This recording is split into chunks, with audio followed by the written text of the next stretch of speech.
5632 at Mendota with the Railway Express Agency building to the right. I guess it should be to the left. And this is the then new Kansas City Zephyr, which went from, well, Chicago to Kansas City. And you can see it's completely streamlined. It had an RPO car and then a coach and a dome lounge, coach lounge, a dining car, and a parlor car. Okay, I noticed the Milwaukee Depot Yes, back there. yes, absolutely. And I also noticed a switch here where there was a track that went off To the Milwaukee. Exactly. Oh, okay. That's 4960. I don't remember. I don't remember where that was taken. It wasn't Mendota, I don't think. Okay. The engine, as you well know, is now in the Grand Canyon. Yes. And that's the same engine with, as you can see, the coal chute, the water tower, and the, what do you call it? The bridge. Interlocking tower? Well, not a... the signal bridge? You're right. And the interlocking tower, MS tower down there, and Del Monte here, as you can see. Ah. That's... I think that was taken somewhere on the way to Rockford, if I remember rightly. It's 4960 when a Phantom, in fact, did go from Chicago to Rockford, as a matter of fact. And they use these, you can see the suburban coaches. That's 4960 heading east for Chicago with the North Yard in the background and white tires. And that's 4960 eastbound light engine, they called it, and at Mendota, obviously. That's a close up of the engine, 5632. I know you enjoy doing close-ups of different things, and that's kind of where I learned doing close-ups. Oh, really? Yeah, that's nice. Thank you. That's a ECU, means extreme close-up of 5632 and Aurora. Okay. That's 5632 westbound. In fact, he's about to back up and perform a run-by. And as you can see, you usually see all the people there, you know, and the Burlington Freight House right there. Oh, okay. Off to the right is a yes, exactly, CB&Q exactly Freight right. House, and off to the far left we have the REA building. Right, right. Which is where our 4978 is at now, in that area. Westbound 5632, doing a run by, and the ISC tower in the background. Now that's painted white, but it was originally painted red, then they changed it to white. Why, I don't know, but they did. Okay. That's 9233, the switch engine for Mendota, with the sanding tower in the background. Along First Avenue? Yes. And you told me you got a ride in this. Yes, I did. Yes, from Mendota to Denrock. And wow. That's great. That's a westbound Denver Zephyr with an E8, it could be an E8, I don't know if there was E8, and a one of their E5's Avenue. Okay. It's a Denver Zephyr at 9th Avenue, westbound. Okay. That's just by the Railway Express Agency building. You see the shadow there, the Denver Zephyr. That's the eastbound California Zephyr, and in the left, far left, what they used to call the California Packing Company. I think that morphed into Del Monte or something, or Del Monte was the California Packing. But and the front and the lower left is one of those motor cars. Oh, okay. And then you have the North Yard there. They yes, called it, that's right? That's right. That's number 6, the Colorado one arriving from Denver, actually. So many mail cars. That's the local train number 2 at Mendota, and you can easily see the carts, baggage carts to the left there. And so too the North Yard. That's the eastbound Denver Zephyr from the tower. To the right, Cooper Smith's junkyard, was been in business for many years. Now I think what is it now? I can't think of what it is now. Buckman's. Yeah. Okay. Buckman's. Buckman. That's a westbound freight with 3 F units. They used to call them covered wagons.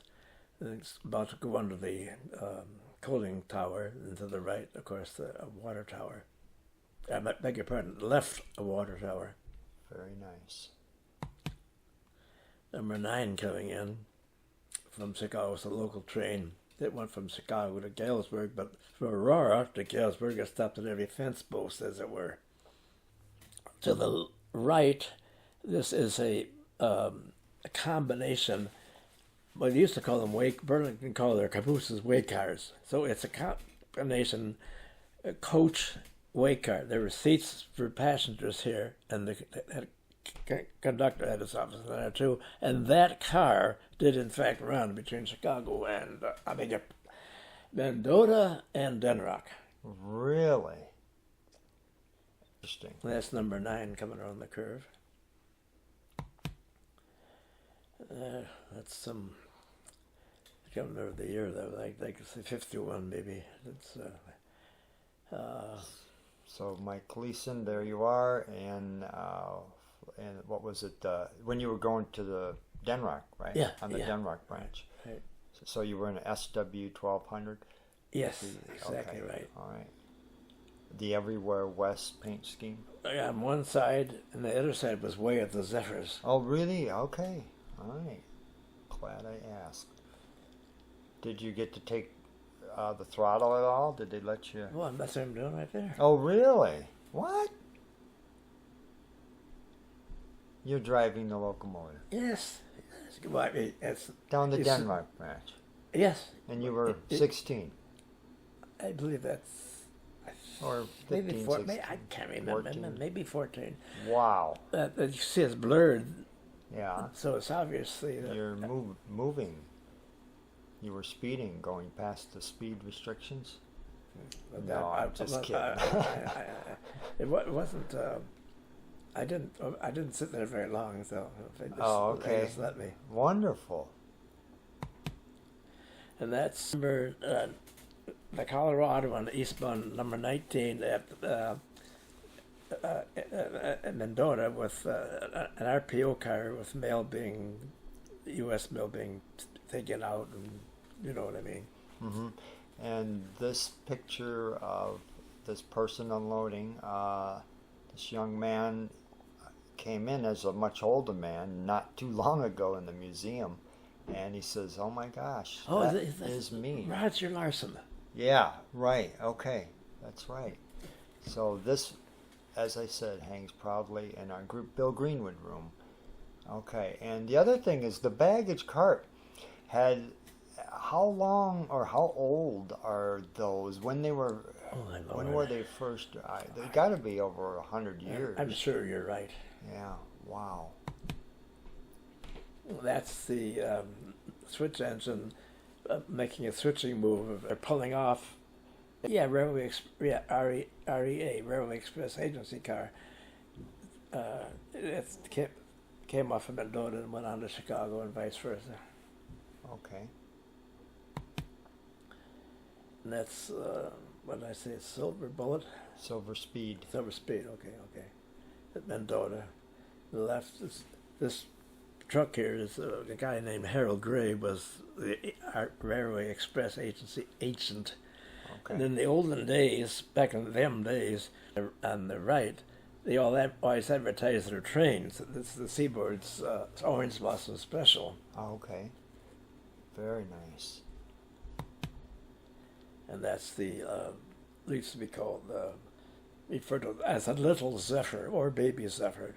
Went from Chicago to Hannibal and returned every day, and we got Mendota in the morning at 10 a.m. Got Chicago on noon, if I remember. Okay. Who's the guy way off to the right? That's Larry Trout. He was the agent at Mendota for many, many years. Okay. Very nice. That's the eastbound freight. Okay.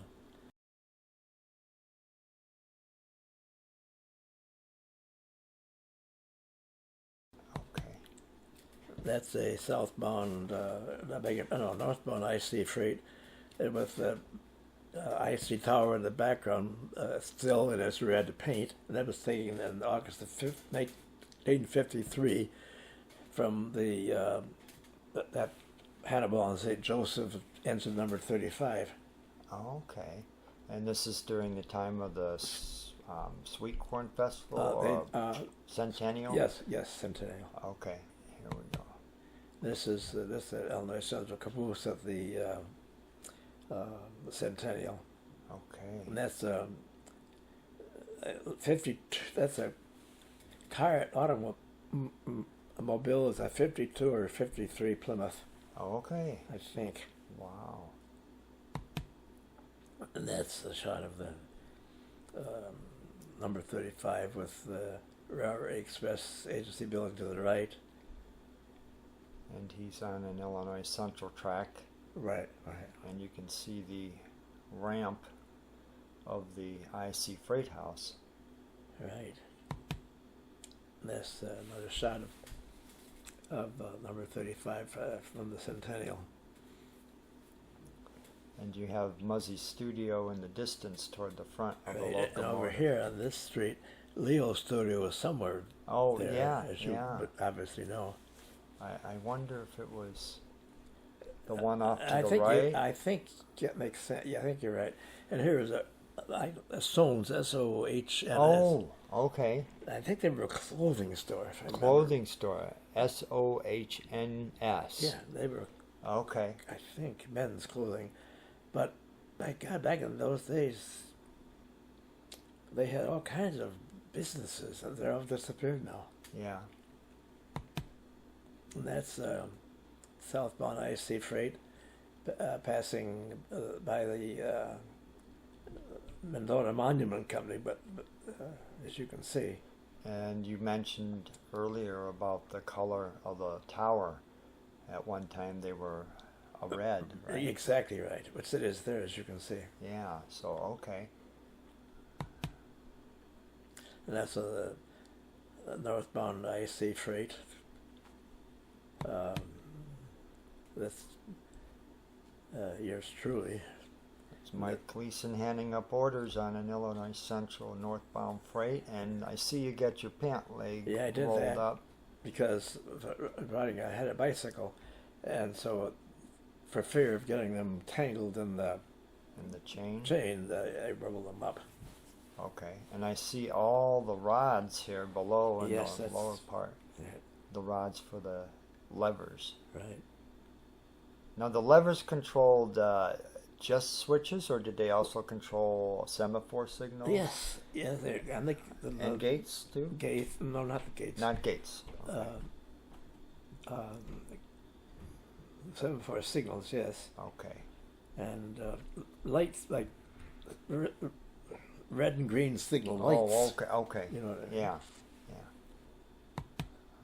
That's Fred Wagner, northbound IC. That would be IC, yeah, northbound IC. Now, Fred was brother to Marilee Holzner? Yes. Okay. That's, I can't see the number of it, but it's a engine just standing there. And to the right there is the gate tower. Gate tower. They control the gates. Illinois Central southbound. From the tower. Yes. And then you have got a gas station over here. Yes, know anything about that gas station? Yes, it was a Phillips 66. That's Milwaukee engine, doing some switching. And I just asked, can I come up? And said, yeah, come on up. So this is south of the depot, you would say, the Milwaukee Depot? Because I Yes, see a field in the Yeah, background. you're absolutely correct. Okay, wonderful. Wow. That's place. I think it's southbound Milwaukee steam engine. They were Mikado's 282s. Okay.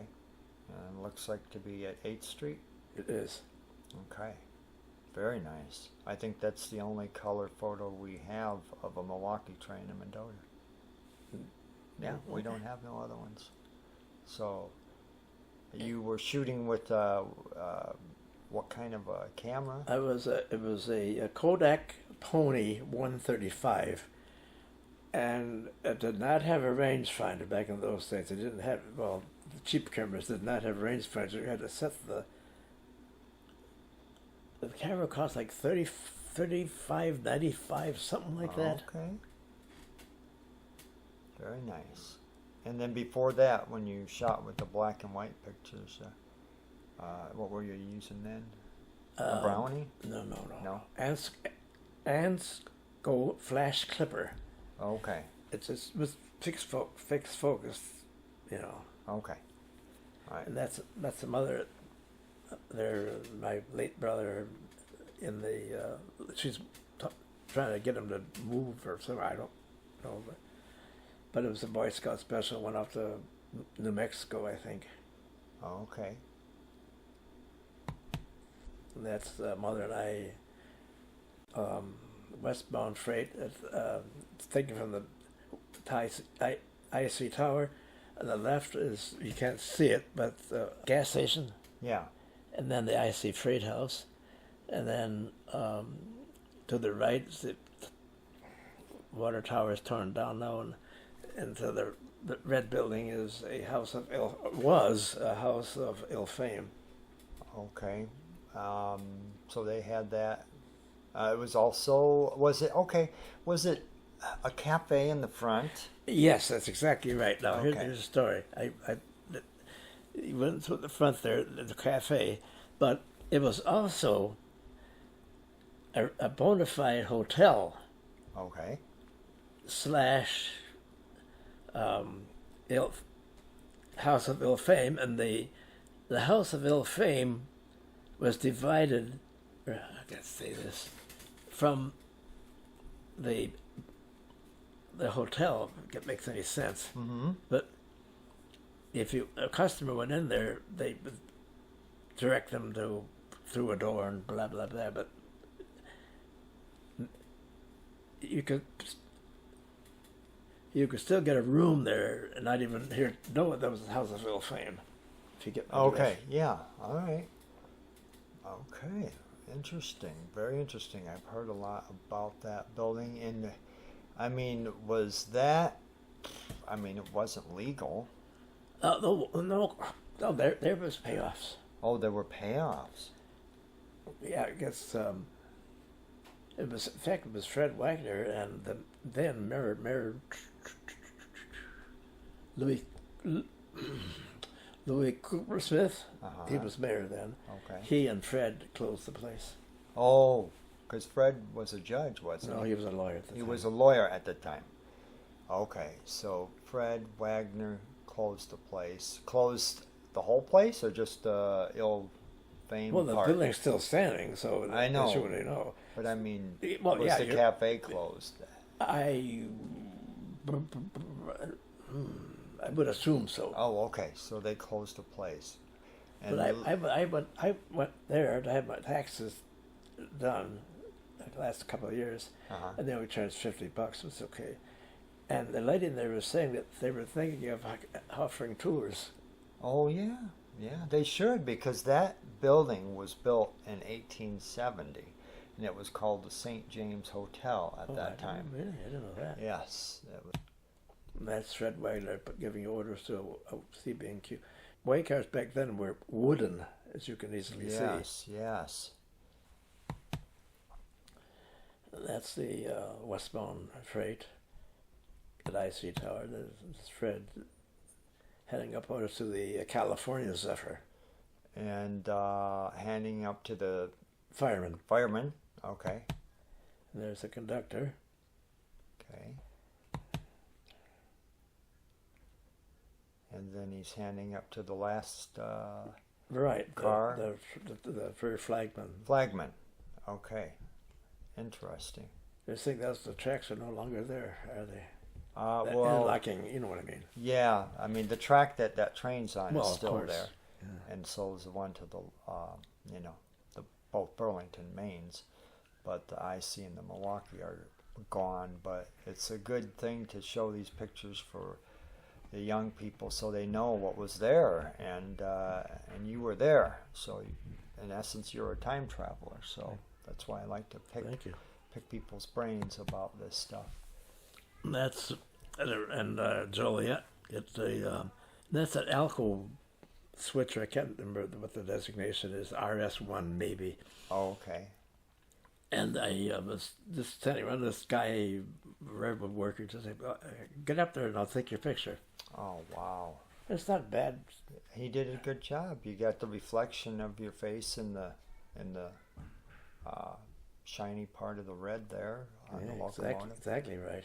Yeah, And that's a northbound. looks like a Milwaukee. Yeah, I'm sure you're right. He's on the Milwaukee track. I know that. Because I know you're right. Because the IC engine had a sand dome. They were like these are round, and the sand domes are a different design. Oh, okay. So you would that has to be Milwaukee. Okay. And then the gas station ahead of the engine there, that was called Muzzie's gas station? Yeah, it's a Mobile Gas, which is was a subsidiary of Standard, I think. Okay. And you mentioned earlier, I mean, we talked about the 1951 centennial for the Illinois Central, that there was a stone by the freight house there on the southwest corner. Yes. Okay. And we're looking for pictures of that. So anyway, but you remember it. Oh, sure. That's Glenn Carl. He's heading up to. That's one of those excursion engines, 5632. Wow. Now that engineer's really reaching out there. That's a fireman. I mean, actually. fireman. Yes, I'm sorry. Yeah, the fireman's really reaching out there. And I don't know what to say about that one, but they must have decided. He was just a cook coming out and taking a look. Yeah. And you have taken over the years some great people shots, and I think that is a really great one. Thank you. Yeah. And what train would have that have been, you think? Maybe the American Royal. Okay. Very nice. Well, that ends our slideshow with Mike Gleason here. And Mike Gleason has been a rail fan his whole life. What was the first train you ever laid eyes on? It would have to have been when I was maybe 2 years old, something like that. Where either my dad or mom or the lady next door would take me down in a stroller and watch the Denver Zephyr go by. Really? Oh, that's awesome. That's awesome. Anyway, thank you, Mike Gleason, for all your pictures and all the information you added to these pictures. We really appreciate it. You are welcome, and the pleasure is mine.